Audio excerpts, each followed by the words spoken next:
Muchísimas gracias por estar aquí para profundizar en la compasión, en algunos elementos del budismo, en su contacto con Occidente. Pero antes de todo, si no le importa, nos gustaría sentir la presencia de Su Santidad, el Dalai Lama, a partir de su experiencia de 30 años como traductor, contándonos dos anécdotas, una que le haya impactado a nivel humano y otra divertida, porque sabemos que es proverbial su sentido del humor. I've had the honor to translate for His Holiness for over 30 years, as you said. I initially began in my 20s as a young man. I was a monk, and I just happened to have some ability with English, because many of the monks who are trained in monastics, we don't have facility with English, but I just happened to be one of those. Now, of course, as a Tibetan, for us, the Dalai Lama is more than a human being. He is not just another person. He is the manifestation of the Buddha of compassion.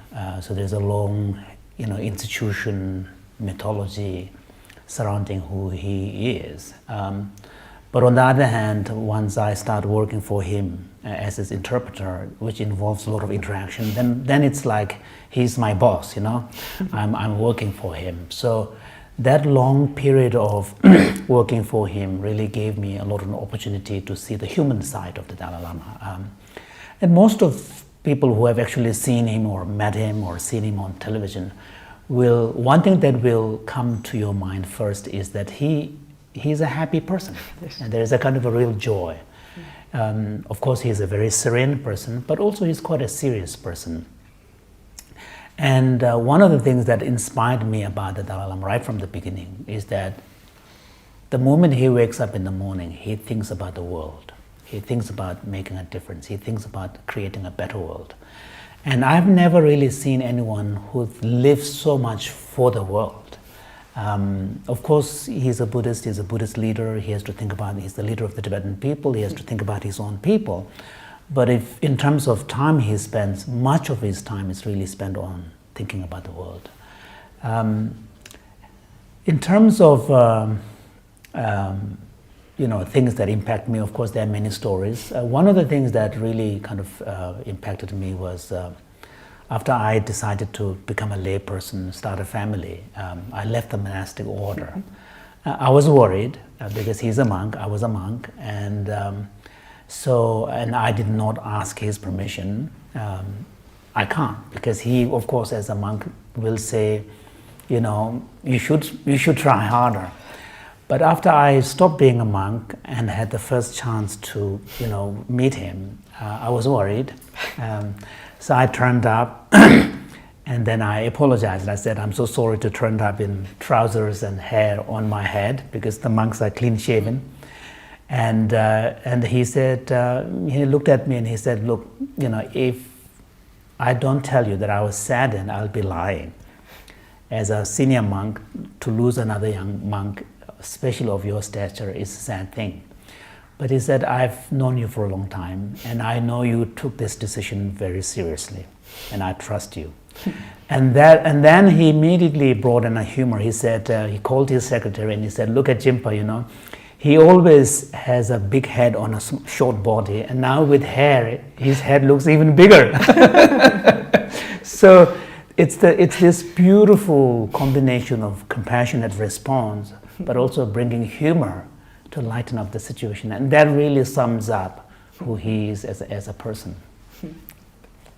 ¿Cómo se ha ido transformando el budismo desde sus tiempos en los campos de refugiado, cuando su madre batía el té con mantequilla entre plegarias, hasta su expansión por todo el mundo, ¿no? ¿Qué ha ganado y qué ha perdido en su contacto con Occidente? Like all major religions, Christianity, Judaism, Islam, Hinduism, so on, Buddhism also cannot escape the encounter with modernity. In the case of Buddhism, because the Buddhist countries in general, and particularly Tibet, was very isolated from modernity, it was the rude awakening in the form of Tibetans losing their homeland, which brought Tibetan Buddhism in encounter with modernity. So, and when two cultures interact, there's always going to be give and take. That's the nature of history.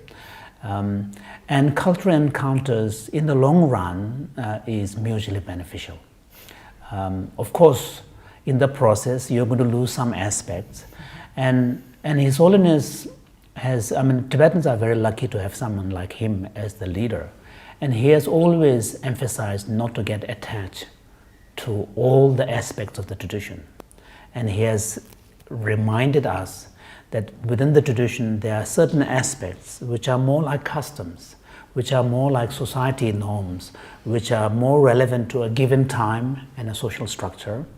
As time and social structure changes, those aspects of the customs may need to be modified. For example, like the gender equality is a major important. In the traditional societies, generally it's male-dominated, particularly in the religious domain. As Tibetan Buddhism encounters modernity, modern secular values like gender equality, respect for the individual, less emphasis on hierarchy, individual freedom and choice, those kind of things are really going to be important, and these have shaped Tibetan Buddhism. For example, like Tibetan Buddhism now, for the entire history, for the first time, there is the Geshe Ma, which is the highest academic degree that a monk can earn, and until recently, no woman can earn it. And His Holiness has made the changes, so now we have Geshes who are women and receiving these degrees from the nunneries. So that's a major change. And similarly, their attitude towards women is changing, and also more and more women spiritual teachers are emerging within the community. So I think the Buddhist tradition will gain a lot from encounter with modernity. And also, for example, in the case of philosophy, historically Buddhism has not engaged with science. So now, with the modernity, Buddhism's engagement with science help the philosophy to be informed by scientific understanding and scientific knowledge. So all of this is really good, because now on the contemporary culture and society side, the encounter with Buddhism has also been a very constructive one. Buddhism emphasizes the importance of quality of life, not so much materialism. And it challenges the orthodox idea that through acquisition you can be happy. So Buddhism challenges that. And also Buddhism, one of the central messages of Buddhism is that you can train your mind. You can train your mind, and to a large extent the sources of suffering are inside. So therefore the solution to those sufferings can also be found inside. So through training your mind, learning to pay attention, learning to expand your empathy and compassion, you can live a more conscious and happy life. So we're beginning to see these kind of impacts, and the knowledge becomes more widespread, and including important professions like healthcare and education are now adapting important insights and techniques from the Buddhism. So I think on the whole, the relationship and encounter has been a positive one. But there is also going to be some losses, and for example, like within the tradition, some of the monks are really skeptical about secular adaptation of Buddhist meditation. So there are criticism and there's some fear, because they're worried that this kind of secularization may undermine the traditional, people's, loyalty and attachment to their tradition. So there's always going to be some aspects going to get lost. Yeah. Muchas gracias. Bueno, usted fue monje desde los 11 años y luego dejó los hábitos y fundó una familia. ¿Qué encontró al otro lado de la vida monástica que pueda favorecer la práctica, ¿no? ¿Cuáles son las fortalezas de una posición monástica y una posición de estar en el mundo? Y me preguntaría también, ¿hay que renunciar a samsara, a la familia, porque implica apego, como decía el Buda? That's a very, very interesting question, every now and then I get asked this because I've lived two lives.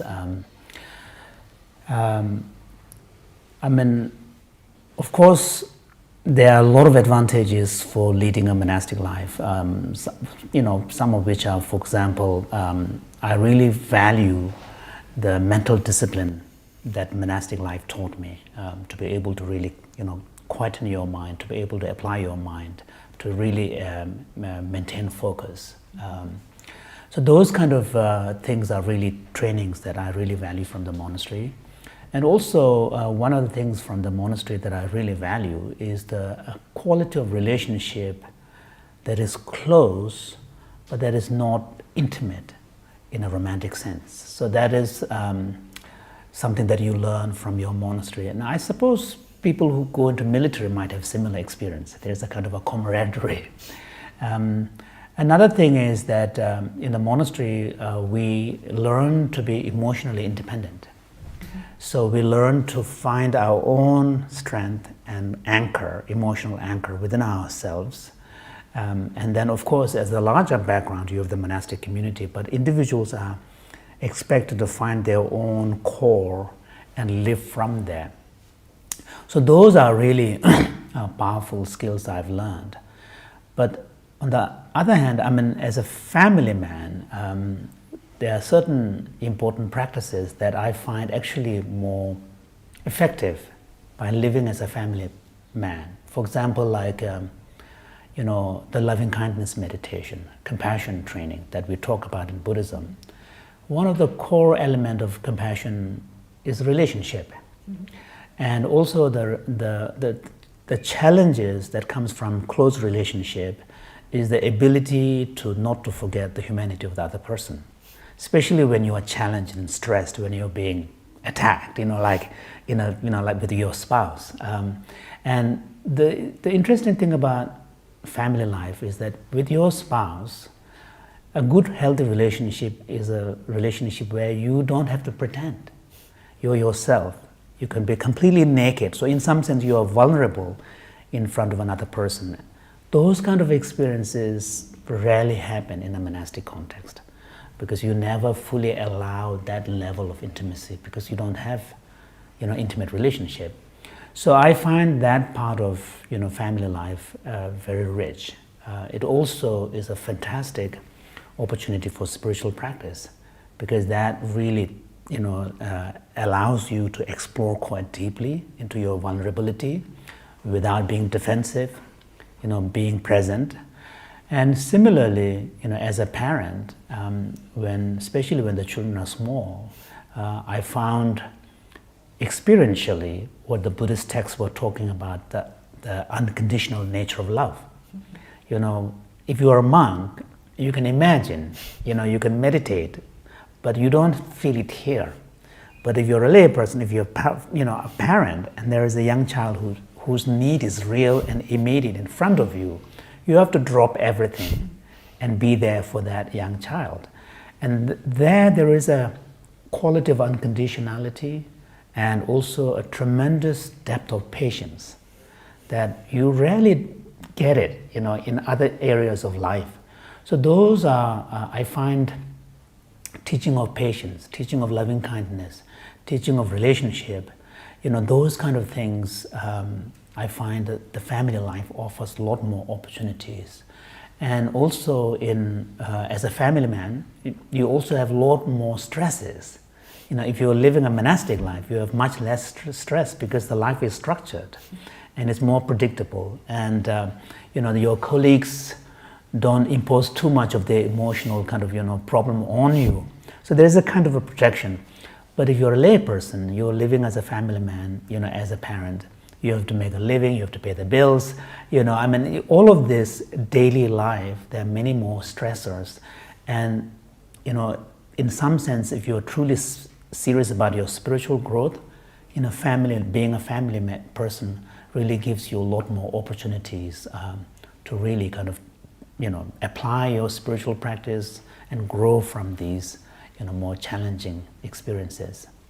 So I feel fortunate that I have had both. Yes, I think so. Vamos a ir acercándonos hacia el sufrimiento con la pregunta 5. ¿Por qué si la budeidad es nuestra auténtica naturaleza se oscurece de tal modo en cuanto nos manifestamos en este plano de existencia? ¿Por qué al encarnarnos nos enajenamos de nuestra propia perfección? That's a very serious question. The concept of Buddha nature is very important in Buddhism, especially in Mahayana and Tibetan tradition.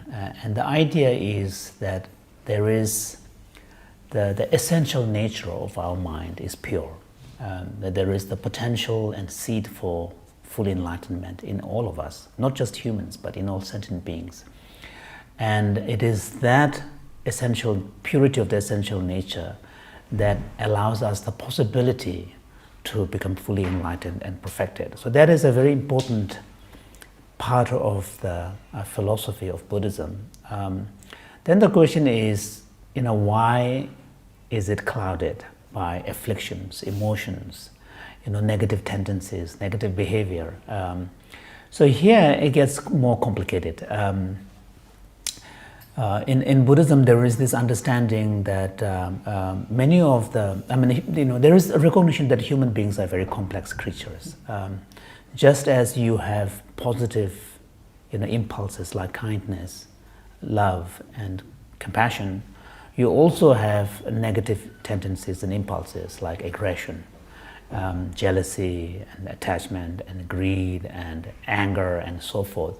So it is these the negative tendencies and particularly the more emotional ones that obscure our nature.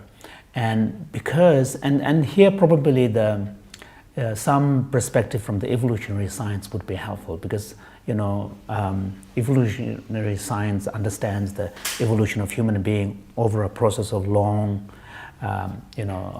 selection process. And we as social creatures are equipped with certain emotions so that we can deal with, fear is a good protection against danger, so that you can run or you can fight if you can deal with it.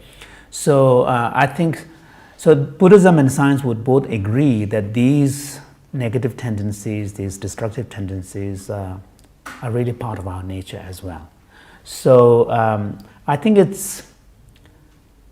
the Buddha nature concept should not be understood as some kind of original purity that somehow gotten messed up in a long history. That I don't think is not a good idea too, not a good way to understand it. Mm-hmm.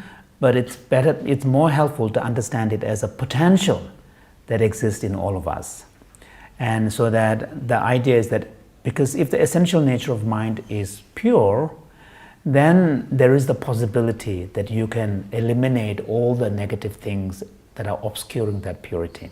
So it's more of a future possibility and potential rather than the idea that at the beginning we were pure and then somehow in the process of evolution it got clouded. So it's a quite a complicated question, yeah. Vamos a hablar del sufrimiento ya. Dice, una de las causas del sufrimiento es la impermanencia de los fenómenos.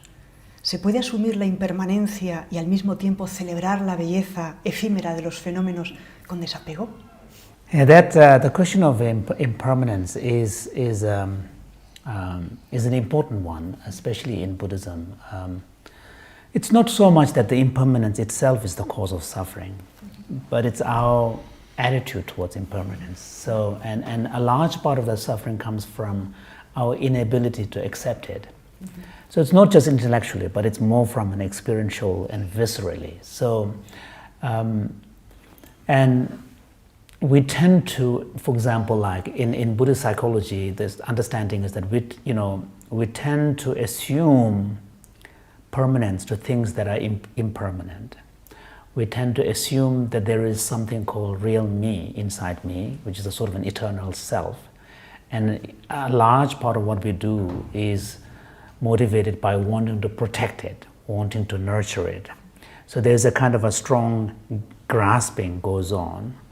And because we deep down assume there to be something like that, a large part of our relationship with others, our relationship with the world is motivated by seeing threat to this real me or something that is good for this real me. So you have either attachment or anger or aversion.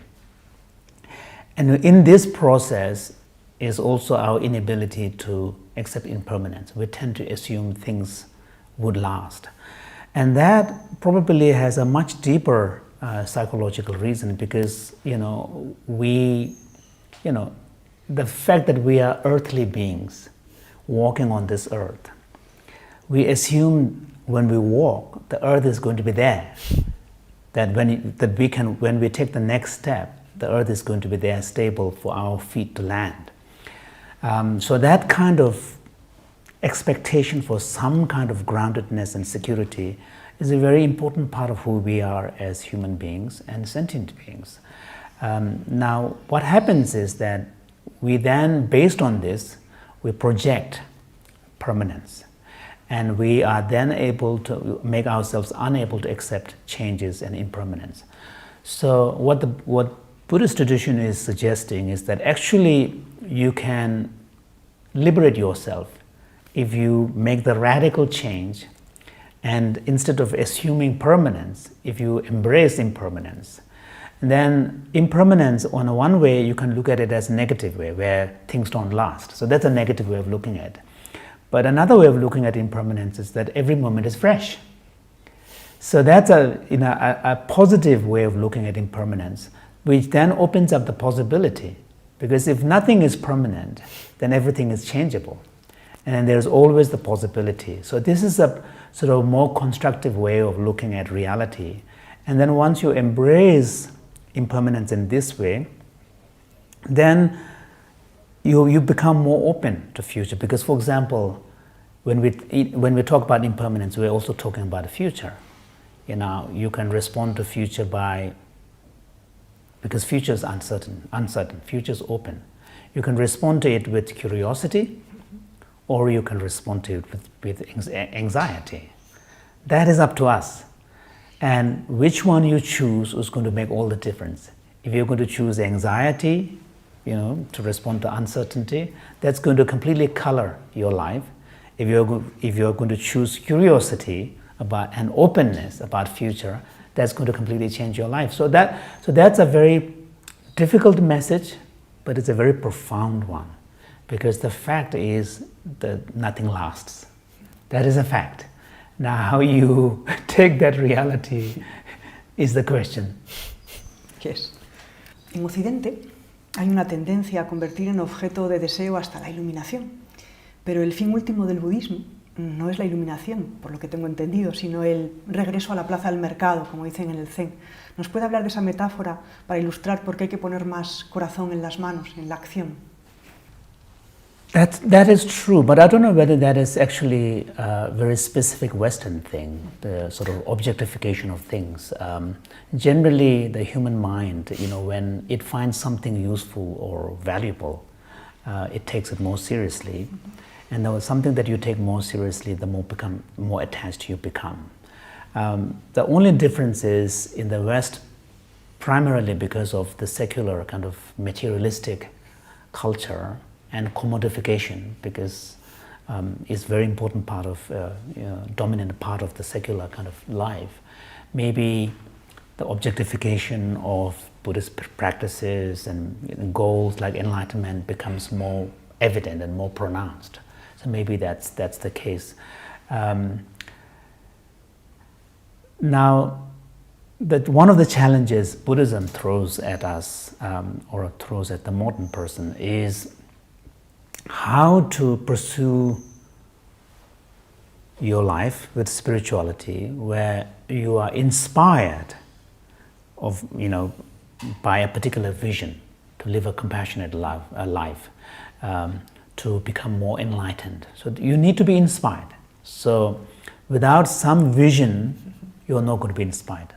So you need a powerful vision to inspire you and to motivate you, but at the same time, not become attached to the goal. That is a difficult one. That is a very fine balance, because generally when we feel inspired and by a vision, we become attached to a goal.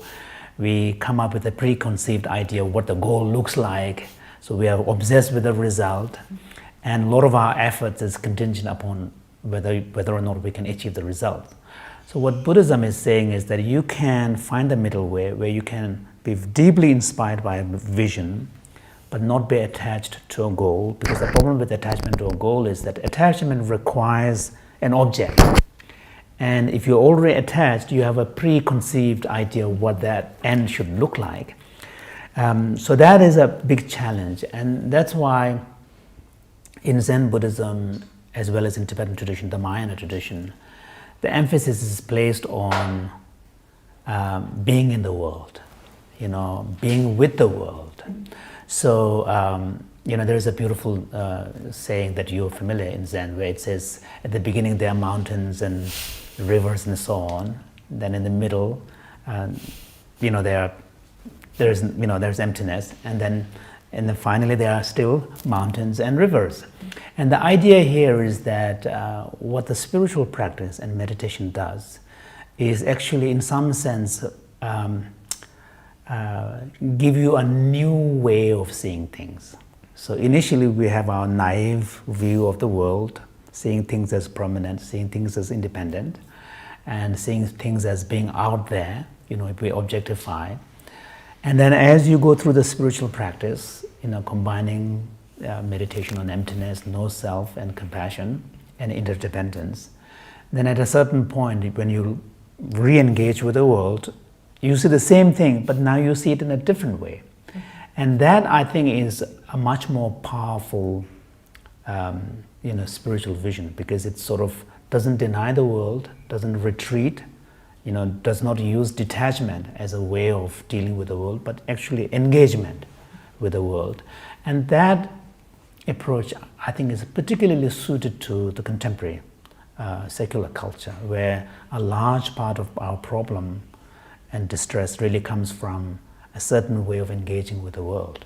So I think so. But one thing that is for sure is that Buddhism, when you take it seriously, it's challenging. It really challenges you. Vamos a hablar ahora de sati, mindfulness. ¿Nos puede dar su definición de mindfulness? Ya que, como dice Alan Wallace, la traducción que tengamos de smriti o sati nos llevará a un lugar o a otro de nuestra práctica. ¿Cuál sería la diferencia esencial respecto a la definición del mindfulness occidental? So the question about how the modern movement of mindfulness understands what mindfulness is versus how sati and mindfulness is understood in the Buddhist tradition is a complicated one. And first of all, I think we need to make a distinction between mindfulness as a practice and mindfulness as a quality of mind or a faculty. So that, I think, is an important distinction to be made. When we talk about the modern context, we're really talking about mindfulness as a practice, a particular way of cultivating the practice. In the traditional Buddhist kind of context, a differentiation is made between mindfulness as a faculty, and there mindfulness refers to that aspect of our mind which allows us to maintain our attention on a chosen object. So there's mindfulness is premised upon ability to pay attention and also maintain it.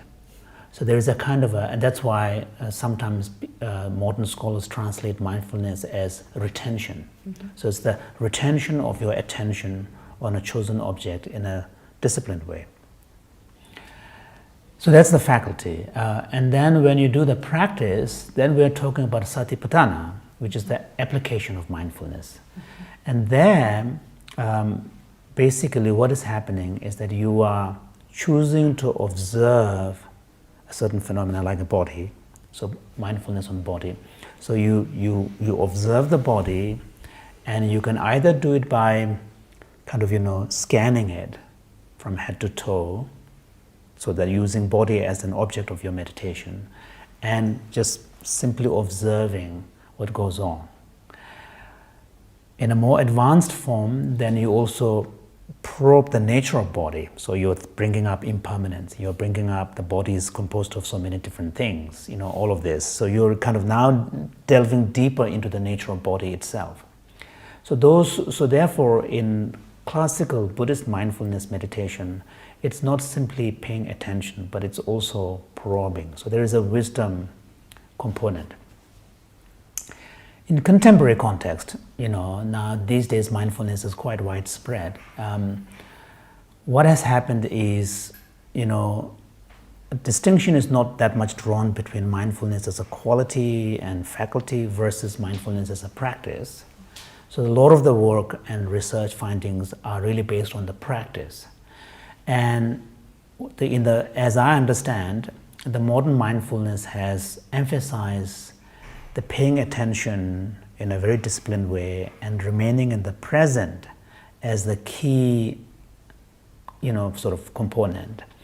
And another key component that modern mindfulness brings is the meta-awareness practice, which is observing what goes in the theater of your mind without rushing to judgment, being in the present and simply allowing thoughts and emotions to arise. And so it is a very powerful practice because it allows you to pay attention, it allows you to be in the present, not rush to judgment, and it allows you this ability to apply your mind by observing. So modern mindfulness, I would see it as emphasizing those practices, and they are actually rooted in the traditional practice, but in modern mindfulness, that aspect has been emphasized. So for example, in the traditional mindfulness practice, we talk of 4 applications on body, feelings, mind, and contents of the mind. In modern mindfulness, these distinctions really don't matter that much. It's basically body, and then feelings is part of the body, and then you have thoughts and their contents, particularly thoughts. So it's the approach is a little different, but the modern mindfulness is clearly based on the traditional practice. Gracias. Vamos a hacer una crítica solo al mindfulness para ver su punto de vista. Se habla de que la descontextualización del elemento mindfulness, ¿no? Sacarlo del ecosistema del sendero óctuple, se puede tener una atención plena si no hay una intención correcta o una sabiduría correcta. De alguna manera no podemos caer en instrumentalizar esa facultad o esa práctica para el bienestar hedonista en vez de para el despertar. Thank you for asking that question because there's now a growing criticism of the modern mindfulness movement, and I'm not surprised because when new movements take place, and particularly the movements that explicitly acknowledge, inspired by aspects from other tradition, there is going to be cultural critique. So the criticism, some of them are legitimate and understandable, and I'm not surprised that this criticism is happening. And I see this as a very positive phenomenon because it will force people who are champions of mindfulness in a modern context to be more self-critical of what they are doing. But if you look at the criticism, some of the criticisms are not particularly legitimate. For example, this whole debate about decontextualization from the Buddhist context and using it in a modern secular context. I personally don't see anything wrong with it. In fact, I see this as a positive, phenomenon because when it's being brought into the secular world, people who are bringing it are not trying to bring Buddhism to the West. People are bringing it as a particular technique, a skill that people can learn to make their life more bearable, deal with stress, and find more peace in their life. There's nothing wrong with, if there is a technique that is found in the East among meditation that can be applied in that way. Of course, when you do that, you need to be honest and truthful to say that you are doing this, and don't pretend that you are bringing Buddhism or somehow say this is the essence of the Buddhist teaching. So I think so long as the work is done consciously and self-critically, I don't think there is anything wrong. And in fact, the Buddha himself said that he has taught only one thing and one thing only, that is suffering and how to elevate it. So elevation of suffering, removal of suffering, was the most important motivation behind Buddha's own teachings. So if aspects of his teachings can be applied in a way that benefits people to deal with their suffering, there's nothing wrong. Now the problem, that there is some debate or criticism which I think is legitimate, which is commodification of this, and particularly bringing it into the corporate sector, where it is being promoted as a way to make individuals be more efficient, more attentive, more engaged. And generally, we need to watch out, because in modern context, particularly in the corporate world, when we use word efficient, we actually mean speed, getting more things done. And that is partly an effect of computers. The computers, the more efficient computers are faster. Yes. And this has completely changed the culture. And now in the corporate world, when people say efficient, they mean faster. So if you're bringing mindfulness into your corporate sector to deal with stress and make the employees more efficient, then you are promoting your business interest. You're doing it so that people don't complain too much. So it's a lot more like a kind of putting a band-aid and sort of finding a way to, and some of these critics have said this is like kind of the opiates of the masses, giving opiates to sort of calm down their disgruntled kind of reaction. I think there is some legitimacy to the criticism, and I think it is important. So therefore, many of the good mindfulness teachers will never isolate mindfulness teaching from loving kindness or ethics. I think that needs to be brought in, because and part of that, I think, is some degree of instrumentalization. I don't think can be avoided, because instrumentalization is we're talking about turning it into a technique. And without techniques, you can't teach it. So there is some degree of instrumentalization that is unavoidable, and in some sense it's actually quite good. But instrumentalization that is extreme then turns everything into functional things without giving people the possibility of the big picture. For example, like through mindfulness, if it is done in the right way, if it is associated with ethics and values and loving kindness, this will open door to greater spiritual kind of quest, and it helps individuals become more fully human. So I think if it is done in the right way, I think this is an important movement. And then the cultural critique, one important concern behind the critics, especially coming from the traditional Buddhist monks, I think that needs to be taken seriously, which is that the senior monks worry, because of the popularization of mindfulness practice, secular versions of mindfulness practice, because it's all available in English.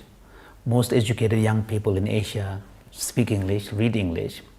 They start reading and getting to know these practices from the secular version. And then once they take this, then they start criticizing the traditional practice, and they lose touch with the traditional kind of dharma. And that, I think, is an important consideration. So I think it's important that those who are at the forefront of promoting mindfulness in a secular way remain cognizant and sensitive to those. So, but on the whole, I think that this critical voice that is emerging is a good thing. Muy bien, pues vamos a hablar ahora de Shila, de la virtud. Nos vamos a ir directamente a la compasión, a la 30. Vamos allá. Vamos a hablar de compasión, y porque los budistas también custodian la mente por un ideal altruista, ¿no? Y entonces vamos a hablar de compasión como ese elemento que impediría esa instrumentalización, ¿no? El cuerpo de virtud, Shila, ¿no? El frescor que dicen.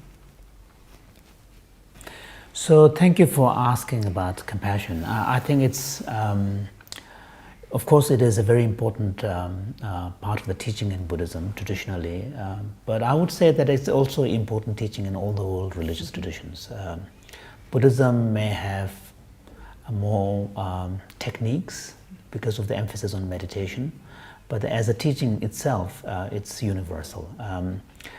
And because of the universality of compassion, I think there is a much greater chance that teaching of compassion can be more spread widely. So now what do we mean by compassion? How do we define that? I define compassion as the natural sense of concern that arises in us when we are confronted with someone who needs something, who is in need or who is suffering, and we want to see the situation change or want to do something about it. That is a very natural human sentiment. And when compassion arises, it's a complex process. It arises spontaneously, but it is a complex process. And especially most importantly, three things are happening pretty much at the same time. One is you see the situation and you understand the situation. You feel emotionally moved by the situation, so you make an emotional connection to this person who is in need. And then you want to see the situation change, so you want to do something about it. So there is a motivation and action component. So you have a perception and understanding, you have emotional empathy connection, and then you have the motivational response to do something about it. So I think it's a very natural human response. But then the question is, why do we need to train it? Now we need to train it not because we have to learn it new, but we have to train it to make it more conscious in our everyday life. And also because normally we leave compassion at the level of reaction, at the level of reason, response. So when there is someone suffering and crying, it elicits compassion in us. So we leave it at that. But if we can make compassion a basic standpoint, a perspective from which we relate to the world, then, in some sense, we have a new way of being in the world. Now, in order for compassion to be turned into a standpoint, you need to cultivate it, you need to train it. Another reason why we need to train compassion is because normally, except in extreme situations, we keep it only for a small circle of people, our loved ones. Outside that, we don't expect compassion, but also we don't give compassion. But in order to be able to move beyond this small circle, again, you need training. And the third reason why we need training is that although compassion is natural, we also bring a lot of resistances. Some of them may be rooted in culture, thinking that, especially for men. So, if I'm compassionate, people will see this as a weakness and take advantage of me. And then women tend to worry that, mothers tend to say, if I'm too kind to my kid, my child may become overly dependent on me, And then sometimes more empathetic people feel that, being compassionate means I have to solve everybody's problems. So we bring these resistances, and then even in the context of intimate relationships, sometimes we block our compassionate response, and we bring defensiveness, we bring judgment, So therefore, in order to find a way to deal with this, you need training. So that's why compassion training is really helpful, so that you can make that part of who you are much more explicit, much more evident, and much more forceful. Muchas gracias. Antes de trabajar la compasión, ¿no habría que trabajar la bondad amorosa, empezar por un fondo de felicidad suficiente para afrontar el inmenso sufrimiento del mundo que nos rodea? That's a very good question, actually. I think, actually, loving kindness and compassion are two sides of the same coin. Loving kindness focuses more on happiness and wishing others well. So it's more from a positive angle. Compassion focuses on others from the point of view of suffering and need. So it's more from the... But between the two, you are right. In order to promote optimism, in order to promote an approach where you don't give up, in order to feel more encouraged, I think promotion of loving kindness is really good. But on the other hand, compassion is a much more powerful motivating factor, because compassion focuses on a need. And when you see someone in need and suffering, there's a much greater tendency on your part wanting to do something. So if you want to see a real change in the world, I think you need both loving kindness, but more importantly, you need compassion. And the interesting thing about compassion is that although it explicitly focuses on others' suffering, but when you actually allow your heart to, because in order to arise compassion, you need to care. Mm-hmm. If you don't care, compassion doesn't come. So you need to, first of all, understand. Secondly, you need to care about it. And then thirdly, the wish comes to see the situation change. So although in compassion there is a focus on the suffering and the problem, but because you want to do something about it, you want to see the situation change, it turns out in the brain, the reward centers of the brain also keep lights up. And that is interesting because that probably is evolutionarily adapted, because if you don't feel elevated, because when you are able to truly do something to others out of pure kindness, you feel bigger, you feel elevated. And and in some sense, you feel that you have served a purpose. You find meaning in this. And maybe it is these factors that really boost your brain so that you remember next time. So I think compassion, although has this kind of focus on suffering, so there is a little element of distress because you are taking on someone's suffering. But once you actually do it, there is this uplifting part of it too. ¿Cree usted que el mundo moderno ha olvidado su dimensión espiritual por una dinámica de ciclos cósmicos que van de la luz a un oscurecimiento de la ley del Dharma inscrita en el corazón de cada hombre, como sostienen algunas tradiciones, incluida la budista? ¿Hay que esperar la venida de un nuevo Buda para que vuelva a girar la rueda de la ley? ¿Cuál es su mirada sobre la situación en la que estamos en este momento? That's a very interesting question. I personally believe that regardless of what individuals may say, each one of us is a deeply spiritual person. Traditionally, we choose to express that spirituality through an organized religion. And in the Asian context, it still is the case. Majority of the people are, believers in a particular faith tradition. In the West, because of the long history of enlightenment and secularization and the restructuring of the relationship between church and state and all of this, people have, sort of identified less and less with the, traditional way of expressing spirituality.